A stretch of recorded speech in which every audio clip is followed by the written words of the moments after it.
Hello friends. The progress playbook पर आप सभी का स्वागत है। आज हम बात करने वाले हैं इमीडिएट एक्शन बाय थबोमिरिस बुक के बारे में। ईशान हमेशा से एक टैलेंटेड इंजीनियर था। कॉलेज में उसके प्रोजेक्ट्स को प्रोफेसर सराह थे और दोस्तों के बीच वह एक टेक जीनियस माना जाता था। लेकिन जॉब लगने के बाद जैसे उसकी लाइफ एक अलग ही जन में चली गई थी। डेडलाइंस पास आती और वह खुद को एक्सक्यूज देते हुए पाता, अभी मूड नहीं है, कुछ देख लेता हूं, या फिर यार कल से पक्का स्टार्ट करूंगा। धीरे धीरे ये हैबिट बन गई और उसे समझ नहीं आ रहा था कि आखिर वह इतना टाल मटोल क्यों करने लगा है। मंडे मॉर्निंग थी और उसकी ईमेल में एक अर्जेंट प्रोजेक्ट का रिमाइंडर पड़ा था।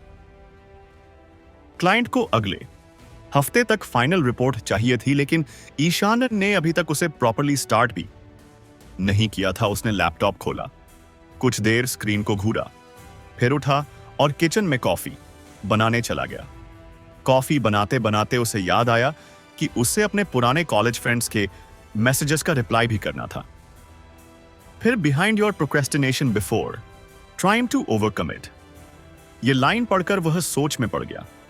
क्या सच में कोई रीजन है जिसके कारण वह इतना टाल मटोल कर रहा है? उसने सेल्फ एनालिसिस शुरू किया। सबसे पहले उसने नोटिस किया कि कुछ टास्क्स उसे गनली बोरिंग लगते हैं, जैसे डॉक्यूमेंटेशन ऑन पेपर वर्क। उसे कैलकुलेशंस, कोडिंग और प्रॉब्लम सर्विसिंग पसंद था, लेकिन रिपोर्ट्स बनाना और क्लाइंट प्रेजेंटेशंस प्रिपेयर करना उसे बहुत डर लगता था। दूसरा रीजन उसे और भी ज्यादा सरप्राइजिंग लगा। उसे डर लग रहा था कि अगर उसने जल्दी काम खत्म कर लिया और कुछ गलती निकली तो लोग जज करेंगे। What if my solution is not perfect? उसे अपने पुराने एक्सपीरियंस याद आए, जब उसके बॉस ने उसकी रिपोर्ट्स में छोटी छोटी मिस्टेक्स पकड़ी थी। तीसरा रीजन था उसका परफेक्शनिस्ट एम। वह चाहता था कि हर काम बेस्ट पॉसिबल वे में हो, लेकिन इसी चक्कर में उसे स्टार्ट करने से पहले ही प्रेशर महसूस होने लगता था। अगर फर्स्ट अटेम्प्ट में परफेक्ट नहीं हुआ तो यह डर उसे एक्शन लेने से रोक रहा था। उसने ये सब पॉइंट्स अपने डायरी में लिखे और सोचा, अब मुझे इन थर्ड इश्यूज को फिक्स करना पड़ेगा, वरना मैं ऐसे ही स्टक रहूंगा। उसने अपने एक दोस्त ईशान को कॉल किया, जो उसकी इंडस्ट्री में ही काम करता था लेकिन बहुत डिसिप्लिन था। भाई, तुझे कभी ऐसा फील होता है कि तेरा काम इंटरेस्टिंग तो है, लेकिन फिर भी तेरा मन नहीं करता उसे स्टार्ट करने का? ईशान हंसा, अरे ये तो हर किसी के साथ होता है, बस डिफरेंस ये है कि कुछ लोग इसे समझकर कंट्रोल कर लेते हैं और कुछ लोग इसे हैबिट बना लेते हैं। तो फिर तू कैसे हैंडल करता है? सिंपल। मैं पहले संगीत आइडेंटिफिकेशन, संगीत फा का बने। ईशान को यह आइडिया अच्छा लगा। उसने सोचा कि अगर वह पूरे रिपोर्ट प्रिपरेशन को एक ही बार में करने की सोचता रहेगा तो ऑब्वियसली उसे एक ओवरवेलमिंग, चलो बस एक पैराग्राफ ड्राफ्ट कर लेता हूं, और वह भी हो गया। उसका डर धीरे धीरे कम होने लगा। उसे समझ आया कि सबसे मुश्किल पार्ट होता है काम स्टार्ट करना। एक बार स्टार्ट कर लिया तो मोमेंटम खुद बखुदा को कंट्रोल में लाएगा। अभी उसके सफर की शुरुआत ही हुई थी। ईशान को अब समझ आ गया था कि उसका प्रोक्रेस्टिनेशन सिर्फ आलस नहीं था, बल्कि उसके दिमाग में भरा हुआ क्लट था जो उसे आगे बढ़ने से रोक रहा था। लेकिन अब भी वह पूरी तरह उस पैटर्न से बाहर नहीं निकल पाया था। कभी कभी फिर से वही पुरानी आदतें पकड़ लेती, काम करने बैठता, लेकिन बीच में कोई नया थॉट आ जाता और वह दूसरी चीजों में भटक जाता। उसे अब एक और चीज क्लियर हो रही थी, सिर्फ एक्सटर्नल चीजों को मैनेज करने से कुछ नहीं होगा, उसे अपने दिमाग का क्लट भी साफ करना होगा।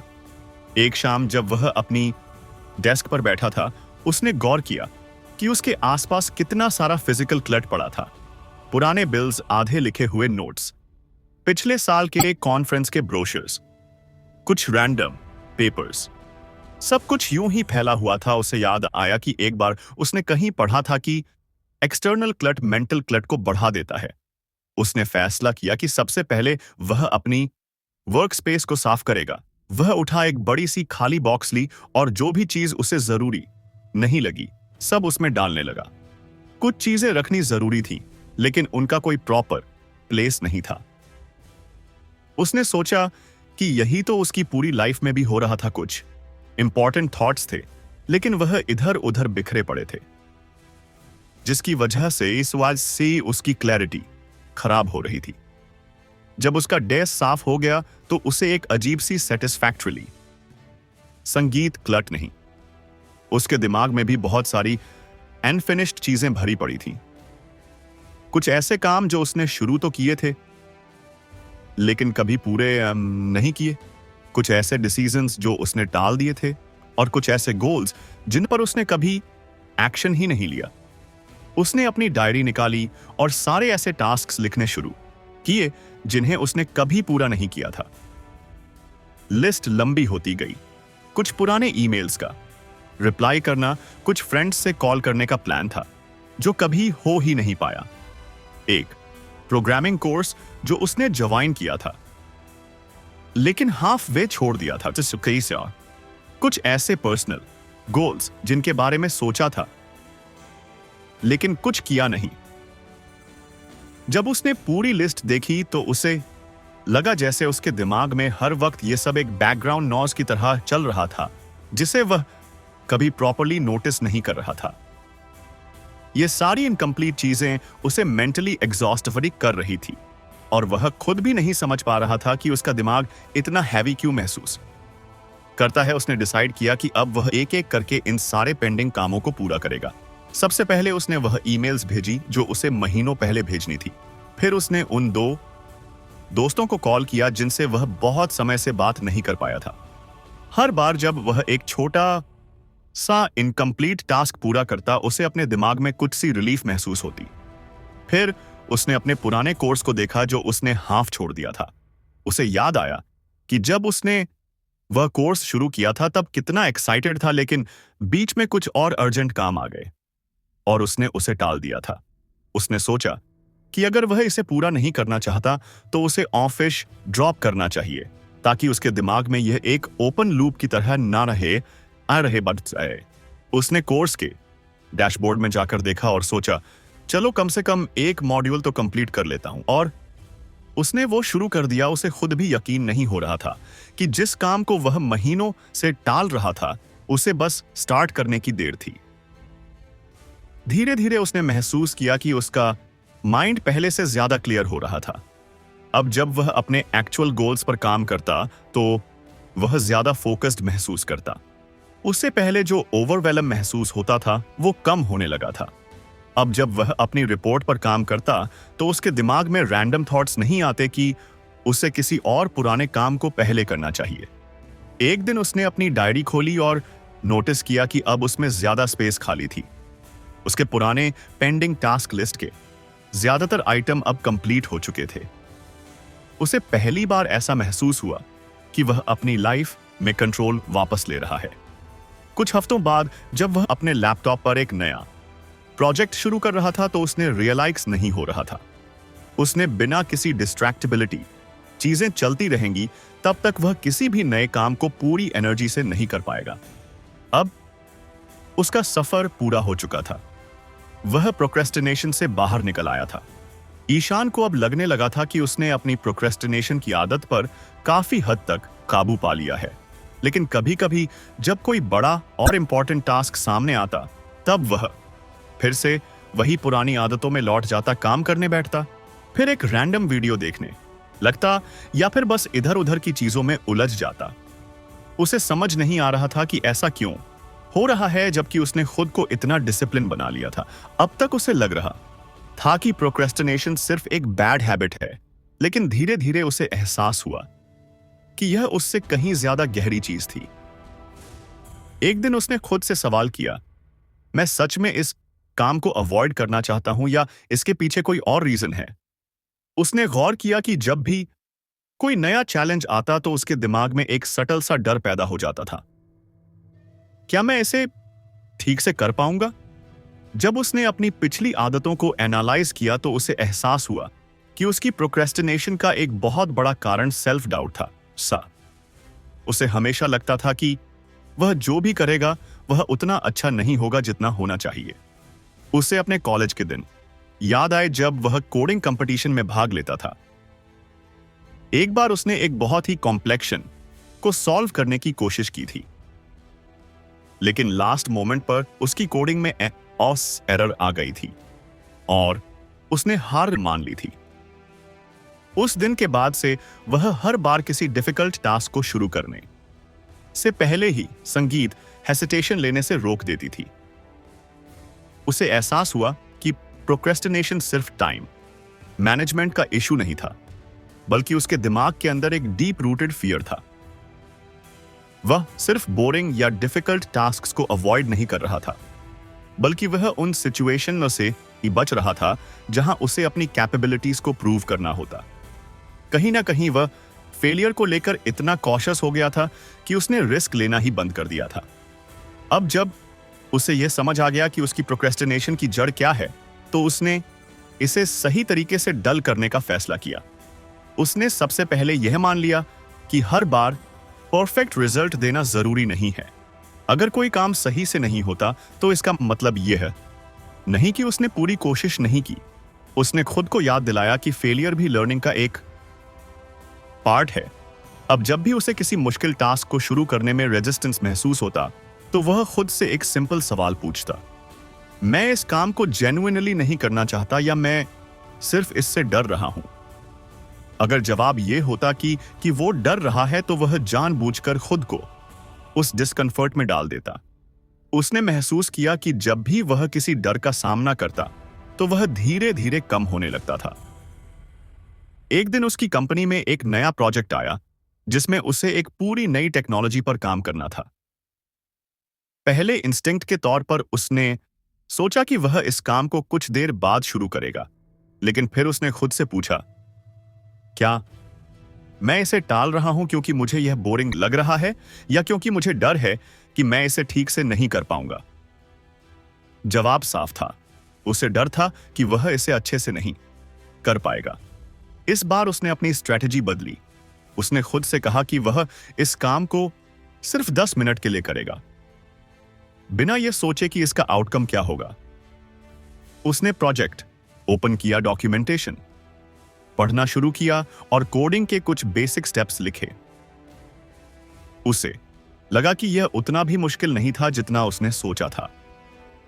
धीरे धीरे वह उस काम में इतना एंग्रॉस हो गया कि घंटों बीत गए और उसे पता भी नहीं चला। उसे अब समझ आ रहा था कि असली प्रॉब्लम काम इटसेल्फ नहीं था, बल्कि उसका दिमाग जो पहले से ही डर बना लेता था। अब उसने अपनी पुरानी माइंडसेट को पूरी तरह से चेंज कर लिया था। वह जानता था कि प्रोक्रेस्टिनेशन से पूरी तरह से छुटकारा पाना नामुमकिन है, लेकिन अब उसे इससे डील करना आ गया था। जब भी उसे कोई नया काम इंटिमिडेटिंग लगता, वह खुद को एक सिंपल रिमाइंडर देता, बस शुरू कर, बाकी चीजें अपने अपने आप ठीक हो जाएंगी। अब वह खुद को फेलियर्स और मिस्टेक्स से बचाने के बजाय उनसे सीखने के लिए तैयार करने लगा था। एक दिन जब उसने अपनी डायरी खोली, तो उसने नोटिस किया कि उसकी पुरानी टू डू लिस्ट्स में जितने भी अनफिनिश्ड टास्क्स थे, वह अब पूरे हो चुके थे। उसका दिमाग पहले से कहीं ज्यादा क्लियर था और अब उसे अपनी एबिलिटीज पर भरोसा भी होने लगा था। उसने रियल लाइफ तब आता है जब हम अपनी प्रॉब्लम्स को सिर्फ सरफेस लेवल पर नहीं, बल्कि उनकी जड़ तक जाकर समझते हैं। अब वह पहले जैसा नहीं रहा था। ईशान ने जब अपनी पुरानी आदतों पर नजर डाली, तो उसे एहसास हुआ कि उसकी प्रोक्रेस्टिनेशन की असली वजह सिर्फ डर या आलस नहीं थी, बल्कि एक और चीज थी जो बार बार उसे पीछे खींच रही थी, कंफ्यूजन। उसे अक्सर समझ ही नहीं आता था कि उसे करना क्या है। उसके सामने कई सारे टास्क्स होते, लेकिन वह तय नहीं कर पाता कि कहां से शुरू करें, किस चीज पर ज्यादा ध्यान दे और क्या सच में जरूरी है। कभी कभी वह पूरे दिन कुछ करने की सोचता रहता, लेकिन अंत में कुछ भी नहीं कर पाता। उसने अब तक प्रोक्रेस्टिनेशन के कई कारणों को समझ लिया था, लेकिन उसे अब अपनी डायरेक्शन क्लियर करनी थी। उसने अपनी दिनचर्या को एनालाइज करना शुरू किया। वह नोटिस कर रहा था कि जब भी उसे कोई बड़ा काम करना होता, तो वह सबसे पहले डिस्ट्रक्शंस ढूंढता। कभी वह ईमेल्स चेक करने बैठ जाता, कभी सोशल मीडिया स्क्रॉल, करने लगता और कभी कभी तो बिना वजह रैंडम चीजें गगल करने लगता। लेकिन जब उसने अपने बिहेवियर पर ध्यान दिया तो उसने एक पैटर्न देखा। जब भी उसे यह पता नहीं होता था कि उसे एग्जैक्ट क्या करना है, तो उसका दिमाग नेचुरली उन चीजों की तरफ भागने लगता जो आसान थी। यही उसकी सबसे बड़ी प्रॉब्लम थी, लाइक ऑफ क्लैरिटी। उसने एक दिन अपनी नोटबुक उठाई और लिखा, मुझे सबसे ज्यादा कंफ्यूजन कब होती है जब उसने इस सवाल का जवाब खोजना शुरू किया तो उसे कुछ चीजें साफ दिखने लगी। पहला, जब कोई काम बहुत बड़ा या वेग होता तो उसे पता ही नहीं चलता कि उसे कहां से शुरू करना है। दूसरा, जब बहुत सारे छोटे छोटे टास्क्स इकट्ठा हो जाते तो वह ओवरवेल्ड हो जाता और कुछ भी नहीं करता। तीसरा, जब उसके पास कोई क्लियर प्रायोरिटी नहीं होती तो उसका दिमाग हर काम को इक्वल इंपॉर्टेंस देने लगता और फिर वह कुछ भी नहीं कर पाता। अब उसे समझ आ चुका था कि अगर उसे अपनी प्रोडक्टिविटी और फोकस को इंप्रूव करना है तो उसे अपने गोल्स और टास्क्स को क्रिस्टल क्लियर बनाना होगा। उसने सबसे पहले अपने बड़े और वेग टास्क्स को तोड़ने का फैसला किया। पहले जब वह सोचता था मुझे इस प्रोजेक्ट पर काम करना है तो यह बहुत जेनेरिक लगता था और उसका दिमाग नेचुरली इसे टालने लगता था। लेकिन अब उसने इसे ब्रेक डाउन किया। आज मुझे इस प्रोजेक्ट का रिसर्च पार्ट कंप्लीट करना है, कल मुझे इसका फर्स्ट ड्राफ्ट लिखना है और परसों मुझे इसे रिफाइन करना है। इस तरीके से जब उसने अपने गोल्स को छोटे एक्शनेबल स्टेप्स में डिवाइड किया तो उन्हें शुरू करना बहुत आसान लगने लगा। दूसरी चीज जो उसने की वह थी प्रायोरिटी सेट करना। पहले वह रैंडम कोई भी टास्क उठा लेता और फिर बीच में किसी और काम की तरफ ध्यान भटक जाता। लेकिन अब उसने हर सुबह 5 मिनट निकालकर सिर्फ यह सोचना शुरू किया कि उसकी टॉप 3 प्रायोरिटी क्या है। यह सिंपल सा बदलाव उसकी प्रोडक्टिविटी को पूरी तरह बदलने लगा। अब जब भी वह काम करता तो उसे पता होता कि सबसे पहले किस चीज पर ध्यान देना है। इससे उसका माइंड क्लियर रहने लगा और वह ज्यादा कॉन्फिडेंट फील करने लगा। एक और चीज जो उसने अपनाई वह थी मेंटल क्लट क्लीन अप। उसने ऑब्जर्व किया कि उसके दिमाग में हमेशा बहुत सारी चीजें चलती रहती थी। कभी उसे याद आता कि उसे किसी दोस्त को कॉल करना था, कभी उसे किसी पुराने ईमेल का रिप्लाई देने की चिंता होती, तो कभी कोई रैंडम आइडिया आ जाता जिसे वह भूलना नहीं चाहता था। पहले वह इन चीजों को सिर्फ अपने दिमाग में रखता था, लेकिन अब उसने एक सिंपल टेक्निक अपनाई। हर छोटे या बड़े थॉट को उस एक या दो जगह लिखना। उसने एक नोटपैड रखना शुरू किया जिसमें वह दिन भर में आने वाले हर रैंडम थॉट को नोट कर लेता। इससे उसका दिमाग फ्री हो गया और जब भी वह किसी काम पर फोकस करता तो उसे बैकग्राउंड में चलने वाली बाकी चीजों की चिंता नहीं होती। धीरे धीरे उसने क्लैरिटी को अपनी डेली हैबिट बना लिया। अब जब भी उसे कोई नया काम मिलता तो वह सबसे पहले यह सोचता कि इसे सबसे छोटे स्टेप में कैसे डिवाइड किया जाए। अगर कोई टास्क अनक्लियर लगता तो वह पहले उसकी पूरी जानकारी लेता और फिर शुरू करता। उसे अब पता चल गया था कि जब भी उसके दिमाग में कंफ्यूजन होती थी तो उसका नेचुरल रिस्पांस प्रोक्रेस्टिनेशन होता था। लेकिन जब उसने अपनी टास्क्स और गोल्स को क्लियर कर दिया तो उसकी यह आदत खुद ही कम होने लगी। कुछ हफ्तों बाद उसने नोटिस किया कि अब उसकी लाइफ पहले से कहीं ज्यादा सॉर्टेड लग रही थी। उसकी पेंडिंग टास्क्स की लिस्ट छोटी हो गई थी, उसके डेली गोल्स क्लियर थे और सबसे बड़ी बात, उसे अब काम शुरू करने में रेजिस्टेंस नहीं होता था। उसे वह दिन याद आया जब वह हर काम को टाल रहता था और अब वह हर मॉर्निंग बिना किसी हेसिटेशन के अपने मोस्ट इंपॉर्टेंट टास्क पर काम करना शुरू कर देता था।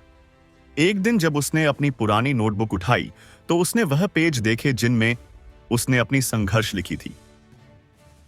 देरी करना, आत्मसंदेह, भार, स्पष्टता की कमी। उसे एहसास हुआ कि उसने कितना लंबा सफर तय किया है। अब वह अपने गोल्स को लेकर कॉन्फिडेंट था, उसका दिमाग क्लट फ्री था और सबसे बड़ी बात, उसे अब खुद पर भरोसा था। उसने नोटबुक बंद की, एक गहरी सांस ली और मुस्कुराया। उसकी जर्नी अब पूरी हो चुकी थी। ईशान को अब यह समझ आ गया था कि क्लैरिटी होने से ही काम आसान नहीं होता, बल्कि उसे पूरा करने के लिए डीप फोकस भी चाहिए। कई बार ऐसा होता था कि वह काम शुरू तो कर देता, लेकिन कुछ देर बाद ही उसका ध्यान भटक जाता। कभी फोन की कोई नोटिफिकेशन आ जाती, कभी कोई नया ईमेल देख जाता, तो कभी उसके दिमाग में अचानक कोई और काम करने का ख्याल आ जाता। वह सोचता था कि बस 5 मिनट के लिए दूसरी चीज देख ले, लेकिन फिर वह 5 मिनट आधे घंटे में बदल जाते और उसका मोमेंटम टूट जाता। उसे एहसास हुआ कि अगर उसे अपनी प्रोडक्टिविटी को नेक्स्ट लेवल तक ले जाना है, तो उसे लेजर शार्प फोकस डेवलप करना होगा। उसने सबसे पहले डिस्ट्रैक्शंस को कंट्रोल करने का सोचा। उसने नोटिस किया कि उसका सबसे बड़ा डिस्ट्रैक्शन था उसका फोन। जब भी वह किसी काम में फंसता, तो उसका दिमाग नेचुरली फोन की तरफ चला जाता। जैसे ही वह नोटिफिकेशंस चेक करता, फिर संगीत और काम करते समय उसे दूसरी तरफ रख देता। उसने कुछ प्रोडक्टिविटी एप्स भी इंस्टॉल किए जो उसे फोकस बनाए रखने में मदद करती। इसके बाद उसने अपने वर्क एनवायरनमेंट पर ध्यान दिया। उसने देखा कि उसके डेस्क पर बहुत सारी चीजें होती थी जो उसका ध्यान भटकाती थी। कुछ पुरानी फाइलें, किताबें, रैंडम स्टिकी नोट्स और भी बहुत कुछ। उसने अपने वर्क स्पेस को क्लीन और मिनिमलिस्टिक बना लिया। उसने सिर्फ वही चीजें रखी जो उसके काम के लिए जरूरी थी। उसने गौर किया कि जब उसका वर्क स्पेस क्लट फ्री होता था, तो उसका दिमाग भी ज्यादा फोकस्ड फील करता था। इसके अलावा उसने एक नई टेक्निक अपनाई, डीप वर्क सेशंस। पहले वह मल्टीटास्किंग करने की कोशिश करता था, लेकिन अब उसने सीखा कि मल्टीटास्किंग प्रोडक्टिविटी को बढ़ाने के बजाय उसे और ज्यादा स्कैटर्ड बना देती है। अब वह पोमोडोरो टेक्निक यूज करने लगा। 25 मिनट तक पूरा ध्यान लगाकर काम करता, फिर 5 मिनट का छोटा सा ब्रेक लेता। यह छोटी छोटी फोकस सेशंस उसकी एफिशिएंसी को बढ़ाने लगी। धीरे धीरे उसने इन सेशंस की ड्यूरेशन बढ़ानी शुरू की और अब वह 90 मिनट तक बिना किसी डिस्ट्रक्शन के काम कर सकता था। एक दिन उसने नोटिस किया कि उसका दिमाग बहुत जल्दी डिस्ट्रैक्ट कर। जब उसे कोई मुश्किल काम करना होता है, उसे समझ आया कि इसका कारण सिर्फ एक्सटर्नल डिस्ट्रैक्शंस नहीं थे, बल्कि उसके अंदर भी कुछ ऐसी मेंटल हैबिट्स थी जो उसे फोकस करने से रोकती थी। जैसे ही कोई मुश्किल या बोरिंग टास्क आता, उसका दिमाग ऑटोमेटिक उस काम से हटने के लिए कोई बहाना ढूंढने लगता। उसने सोचा कि जब भी उसका ध्यान भटकेगा, वह खुद से एक सवाल पूछेगा, क्या यह अभी सच में जरूरी है? अगर जवाब नहीं होता, तो वह तुरंत उस डिस्ट्रक्शन को इग्नोर कर देता और वापस काम पर आ जाता। अब जब भी वह काम करता, तो वह अपने माइंड को कॉन्शियसली ट्रेन करने लगा कि वह डीप फोकस में रहे। उसने एक इंटरेस्टिंग टेक्निक अपनाई।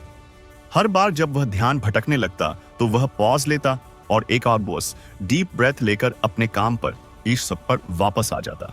इस सिंपल टेक्निक ने उसकी अटेंशन स्पैन को बहुत इंप्रूव कर दिया। उसने यह भी नोटिस किया कि जब वह पूरा फोकस लगाकर काम करता था, तो उसका आउटपुट भी पहले से कहीं बेहतर होता था। धीरे धीरे उसकी कंसंट्रेशन इतनी स्ट्रॉन्ग हो गई कि वह बिना किसी एक्स्ट्रा फोर्स के घंटों तक डीप वर्क कर सकता था। पहले उसे काम करने के लिए मोटिवेशन ढूंढनी पड़ती थी, लेकिन अब काम खुद उसे खींचने लगा था। उसे बारिश हुई, वह सेटिस्फैक्टरली डिस्ट्रक्ट कर पाती थी। उसका दिमाग पहले से कहीं ज्यादा शार्प और डिसिप्लिन लग रहा था। उसने अब अपनी प्रोक्रेस्टिनेशन की आखिरी जड़ को भी खत्म कर दिया था। ऑफ फोकस ईशान को अब तक समझ आ चुका था कि प्रोक्रेस्टिनेशन सिर्फ आलस या डिस्ट्रक्शंस की वजह से नहीं होती, बल्कि उसके पीछे गहरे साइकोलॉजिकल कारण भी होते हैं। जब उसने अपनी पिछली आदतों पर नजर डाली, तो उसे एहसास हुआ कि उसकी सबसे बड़ी रुकावट उसके डर थे। वह अक्सर टाल मटोल इसलिए करता था क्योंकि उसे अंदर ही अंदर डर लगता था कि अगर उसने कुछ किया और वह गलत हो गया तो क्या होगा। अगर उसने किसी को कुछ नया प्रपोज किया और लोगों ने उसे रिजेक्ट कर दिया, तो अगर उसने कोई बड़ा प्रोजेक्ट लिया और वह फेल हो गया, तो उसकी मेहनत का क्या फायदा। इन सवालों ने उसे कई बार एक्शन लेने से रोका था। उसे अब अपने इन फियर्स को पहचानना और उनसे छुटकारा पाना था। उसने अपनी एक पुरानी डायरी निकाली और उसमें वह सभी काम लिखे जो उसने टाले थे। फिर उसने हर काम के सामने रीजन लिखा कि उसने उसे टालने का क्या एक्सक्यूज बनाया था। कुछ जगह लिखा था कहीं गलत ना हो जाए, कहीं लिखा था लोग क्या कहेंगे, और कहीं लिखा था अभी मेरा मन नहीं कर रहा। लेकिन जब उसने गौर किया तो उसने देखा कि ज्यादातर जगहों पर एक कॉमन थीम थी। डर, डर कि वह अच्छा नहीं कर पाएगा, डर कि लोग उसे जज करेंगे, डर कि वह मेहनत करेगा लेकिन कोई फायदा नहीं होगा। उसे समझ आ गया कि अगर उसे अपनी प्रोक्रेस्टिनेशन पूरी तरह खत्म करनी है तो उसे अपने डर का सामना करना होगा। उसने सबसे पहले अपने सबसे बड़े डर को एड्रेस करना शुरू किया। फेलियर का डर उसे याद आया कि जब उसने कॉलेज में अपनी पहली प्रेजेंटेशन दी थी तब वह कितना नर्वस था। उसे लगा था कि अगर वह एक भी गलती करेगा तो सब उसका मजाक उड़ाएंगे। लेकिन जब प्रेजेंटेशन खत्म हुई तो उसे एहसास हुआ कि लोग उतना ध्यान ही नहीं देते जितना वह सोचता था। उसकी कुछ बहुत गलतियां भी किसी को याद नहीं थी, लेकिन इसके बावजूद यह डर अब भी उसके साथ था। उसने एक नया तरीका अपनाया। हर बार जब उसे फेलियर का डर लगता तो वह खुद से एक सवाल पूछता, अगर यह काम फेल भी हो गया तो क्या मैं इससे सीख सकता हूं? और जवाब हमेशा हां में होता। उसे एहसास हुआ कि हर फेलियर कुछ ना कुछ सिखाता है और जब तक वह सीख रहा है तब तक वह आगे बढ़ रहा है। के बाद उसने क्रिटिसिज्म के डर को टैकल किया। उसे अक्सर लगता था कि अगर उसने कोई नई चीज शुरू की और लोग उसे पसंद नहीं करेंगे तो क्या होगा अगर किसी ने उसकी मेहनत को नकार दिया तो। लेकिन फिर उसने गौर किया कि जितने भी सक्सेसफुल लोग हैं उन्हें भी क्रिटिसिज्म झेलना होता है। कोई भी ऐसा नहीं है जिसे सब पसंद करें। उसने एक नई माइंडसेट अपनाई। लोगों का ओपिनियन मेरे कंट्रोल में नहीं है लेकिन मेरी मेहनत मेरे कंट्रोल में है। उसने सोचना छोड़ दिया कि लोग क्या कहेंगे और बस अपने काम पर ध्यान देने लगा। धीरे धीरे उसने देखा कि जब वह डर को इग्नोर करके काम करता था तो वह पहले से कहीं ज्यादा कॉन्फिडेंट फील करता था। पहले उसे हर काम करने में हेसिटेशन होती थी, लेकिन अब वह खुद को चैलेंज देने लगा। उसने एक दिन अपनी टीम के सामने एक बोल्ड आइडिया रखा। सोचता रहता था लेकिन कहने की हिम्मत नहीं जुटा पाता था। उसे लगा था कि लोग उसे रिजेक्ट कर देंगे, लेकिन सरप्राइजिंगली उसकी बात को सीरियसली लिया गया और उसके आइडिया पर काम शुरू हुआ। तब उसे एहसास हुआ कि उसका डर सिर्फ उसके दिमाग में था। असलियत में चीजें इतनी बुरी नहीं थी। अब उसने एक नई हैबिट बनाई। हर बार जब उसे किसी चीज को टालने का मन करता तो वह पॉज लेकर खुद से पूछता, क्या मैं इसे सिर्फ डर की वजह से टाल रहा हूं? अगर जवाब हां होता तो वह बिना ज्यादा सोचे एक्शन ले लेता। उसने समझ लिया था कि डर को कम करने का सबसे अच्छा तरीका है एक्शन लेना। जितना वह अपने डर के खिलाफ जाता उतना ही वह कमजोर होता जाता। कुछ महीनों बाद उसने महसूस किया कि अब उसकी प्रोक्रेस्टिनेशन की सबसे बड़ी वजह खत्म हो चुकी थी। उसे अब काम शुरू करने में हेसिटेशन नहीं होती थी। उसे कोई नया आइडिया इंप्लीमेंट करने में डर नहीं लगता था और सबसे बड़ी बात, उसे अब फेलियर या क्रिटिसिज्म की चिंता नहीं सताती थी। वह पहले से कहीं ज्यादा कॉन्फिडेंट और फियरलेस बन चुका था। उसने अपनी आंख खड़ी बड़ी रुकावट को भी पार कर लिया था और अब उसके रास्ते में कुछ भी नहीं था जो उसे रोक सके। ईशान अब अपने डर पर काबू पा चुका था, लेकिन उसे एक और चैलेंज महसूस हुआ, कंसिस्टेंसी की कमी। उसने कई बार महसूस किया था कि जब उसका मूड सही होता था तब वह बहुत अच्छे से काम करता था, लेकिन जैसे ही कोई बाहरी डिस्ट्रक्शन आती या एनर्जी कम होती तो उसका मोमेंटम टूट जाता। उसे समझ आ गया कि अगर उसे अपनी प्रोग्रेस को स्टेडी रखना है तो उसे एक दैनिक दिनचर्या बनानी होगी जो उसके लक्ष्यों को समर्थन करें। उसने अपने दिन की शुरुआत से बदलाव करने का फैसला किया। पहले उसकी सुबह काफी रैंडम होती थी। कभी देर से उठता, कभी जल्दी, कभी नाश्ता करता, कभी स्किप कर देता। इससे उसका पूरा दिन अनपेक बल हो जाता था। अब उसने तय किया कि वह हर दिन एक ही समय पर उठेगा और अपने दिन की शुरुआत एक क्लियर स्ट्रक्चर के साथ करेगा। उसने एक सिंपल मॉर्निंग रूटीन बनाई। उठने के बाद सबसे पहले कुछ स्ट्रेचिंग, फिर 10 मिनट की मेडिटेशन और उसके बाद एक जर्नल में अपने दिन के टॉप 3 गोल्स लिखना। इससे उसे हर सुबह आज से डाला क्लैरिटी मिलती कि उसे दिन भर क्या करना है। फिर उसने अपने काम करने के तरीके पर ध्यान दिया। भैया पहले वह बिना किसी फिक्स्ड स्केड्यूल के काम करता था, जिससे कभी वर्कलोड बहुत ज्यादा हो जाता तो कभी बहुत कम। अब उसने टाइम ब्लॉकिंग टेक्निक अपनाई। हर टास्क के लिए एक फिक्स्ड टाइम स्लॉट तय कर लिया। उसने देखा कि जब उसे पता होता था कि कौन सा काम कब करना है, तो वह ज्यादा डिसिप्लिन के साथ काम कर पाता था। उसने अपने सबसे चुनौतीपूर्ण कार्यों को सुबह के समय रखा, जब उसकी एनर्जी सबसे ज्यादा होती थी, और मीटिंग्स या ईमेल्स को दिन के दूसरे हिस्से में शिफ्ट कर दिया। उसने यह भी नोटिस किया कि एक स्ट्रक्चर डे के बावजूद मोटिवेशन हर दिन सेम नहीं होती। कभी कभी मन करता था कि सब कुछ छोड़कर बस आराम किया जाए, लेकिन अब उसने एक नई अप्रोच अपनाई। मोटिवेशन पर भरोसा मत करो, डिसिप्लिन बिल्ड करो। उसने देखा कि जब वह बिना सोचे समझे बस अपनी रूटीन को फॉलो करता था, तो धीरे धीरे उसका दिमाग उस स्केड्यूल का आदी हो गया और उसे काम करने के लिए किसी एक्स्ट्रा मोटिवेशन की जरूरत नहीं पड़ी। इस वजह अब 5 AM वह हैबिट ड्रिवन हो चुका था, ना कि मूड ड्रिवन। शाम को उसने एक विंड डाउन रूटीन भी बना ली। पहले वह रैंडम लेट नाइट तक कुछ भी करता रहता, कभी सोशल मीडिया, कभी टीवी, कभी कोई मूवी। बट अब उसने तय किया कि वह सोने से पहले 1 आवर का स्क्रीन फ्री टाइम रखेगा। वह या तो कोई अच्छी बुक पढ़ता या अगले दिन की प्लानिंग करता। इससे उसकी नींद भी बेटर होने लगी और अगले दिन के लिए उसकी एनर्जी भी हाई रहती। धीरे धीरे उसकी डेली रूटीन इतनी नेचुरल हो गई कि अब उसे कॉन्शियसली एफर्ट नहीं लगाना होता था। उसे एहसास हुआ कि एक स्ट्रॉन्ग रूटीन ही उसकी प्रोड एक्टिविटी और फोकस को बनाए रखने की थी। अब वह बिना सोचे समझे कंसिस्टेंट प्रोग्रेस कर पा रहा था और प्रोक्रेस्टिनेशन का कोई मौका ही नहीं था। उसके अंदर अब वह डिसिप्लिन आ चुका था जो किसी भी बड़े गोल को अचीव करने के लिए जरूरी होता है। ईशान ने अब तक अपने प्रोक्रेस्टिनेशन के लगभग हर पहलू को समझ लिया था और उन पर काम भी कर रहा था। डर से निपटना सीख लिया था, डेली रूटीन बना ली थी, लेकिन उसे महसूस हुआ कि कभी-कभी उसके अंदर एक अजीब सी उलझन बनी रहती थी। ऐसा लगता था जैसे दिमाग में हर समय बहुत सारी चीजें चल रही हैं, पेंडिंग टास्क्स, फ्यूचर गोल्स, छोटे-छोटे काम जो बीच में रह गए थे।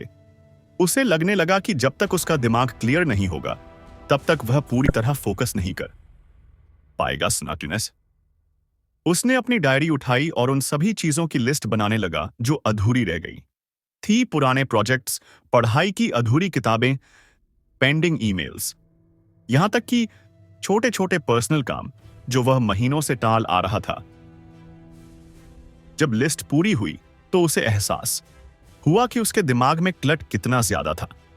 इस मेंटल क्लट की वजह से ही वह हमेशा ओवरवेलम महसूस करता था और कभी-कभी बिना वजह थकान महसूस होती थी। अब उसने एक सिंपल स्ट्रैटेजी अपनाई। एक बार में एक चीज खत्म करो। उसने सबसे पहले छोटे-छोटे टाले हुए टास्क्स पूरे करने शुरू किए। पुरानी ईमेल्स क्लियर की, रेड मैसेजेस का जवाब दिया, अपनी वर्क डेस्क को ऑर्गेनाइज किया और यहां तक कि वह किताबें भी पढ़नी शुरू की जो उसने सालों से अनटच छोड़ रखी थी। हर बार जब वह कोई अधूरा काम खत्म करता तो उसे अजीब सा सेटिस्फैक्शन मिलता। धीरे धीरे उसने अपने बड़े टास्क्स पर भी काम करना शुरू किया। उसने अपने सभी गोल्स को फिर से देखा और उन पर क्लैरिटी लाने की कोशिश की। पहले वह बस वेग तरीके से सोचता था कि उसे आगे क्या करना है, लेकिन अब उसने अपनी प्रायोरिटी डिफाइन करनी शुरू की। उसने हर गोल को छोटे स्टेप्स में तोड़कर एक प्रॉपर एक्शन प्लान बनाया। अब उसे हर दिन पता होता था कि उसे क्या करना है और उसकी डिसीजन मेकिंग पहले से कहीं ज्यादा शार्प हो गई थी। एक दिन उसने गौर किया कि उसकी प्रोक्रेस्टिनेशन लगभग खत्म हो चुकी थी। अब वह खुद से बहाने नहीं बनाता था, काम को टाल होता नहीं था और सबसे बड़ी बात, वह हर चीज में क्लैरिटी महसूस करता था। उसके अंदर एक नया कॉन्फिडेंस आ चुका था। उसने समझ लिया था कि प्रोडक्टिविटी सिर्फ ज्यादा काम करने के बारे में नहीं है, बल्कि सही चीजों पर फोकस करने और एक क्लियर माइंडसेट रखने के बारे में। अब जब वह विस्मय थे अपने जीवन की तरफ देखता, तो उसे महसूस होता कि उसने एक लंबा सफर तय किया है। एक समय था जब वह काम टाल रहता था, खुद पर डाउट करता था और अपने डर के आगे हार मान लेता था। लेकिन अब वह अपने हर एक्शन को कंट्रोल करता था। उसे एहसास हुआ कि असली बदलाव बाहर से नहीं बल्कि अंदर से आता है। जब इंसान अपने दिमाग की उलझनों को सुलझा लेता है, तो बाहर की दुनिया अपने आप आसान लगने लगती है।